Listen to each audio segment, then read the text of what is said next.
অসিত, চলুন ভিডিওটি শুরু করি। Welcome friends. এই মুহূর্তে আমার স্ক্রিনে একটি ফেসবুক প্রোফাইল দেখতে পাচ্ছেন। এই প্রোফাইলে মাত্র 7 দিনে 2000 থেকে 10,000 ফলোয়ার বাড়িয়ে নিয়েছে। আমি যে ট্রিক্সটা দেখাবো সেই ট্রিক্সটা অ্যাপ্লাই করে। তো চলুন কিভাবে কাজটি করবেন এবং আপনাদের ফেসবুক প্রোফাইলে ফলোয়ার বাড়াবেন এখন আমি দেখিয়ে দিচ্ছি। সর্বপ্রথম আপনাদের ফোন থেকে ফেসবুকের অফিসিয়াল অ্যাপ্লিকেশনটি ওপেন করবেন।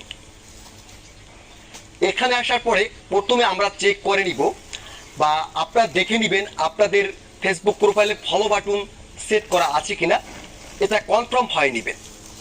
তো কনফার্ম হওয়ার জন্য আমরা এখান থেকে প্রোফাইল আইকনে ক্লিক করব।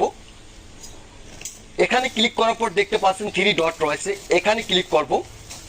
এখন দেখতে পাচ্ছেন ভিউ অ্যাজ, আমরা এই অপশনটিতে ক্লিক করব। দেখতে পাচ্ছেন আমার ফেসবুক প্রোফাইলে অলরেডি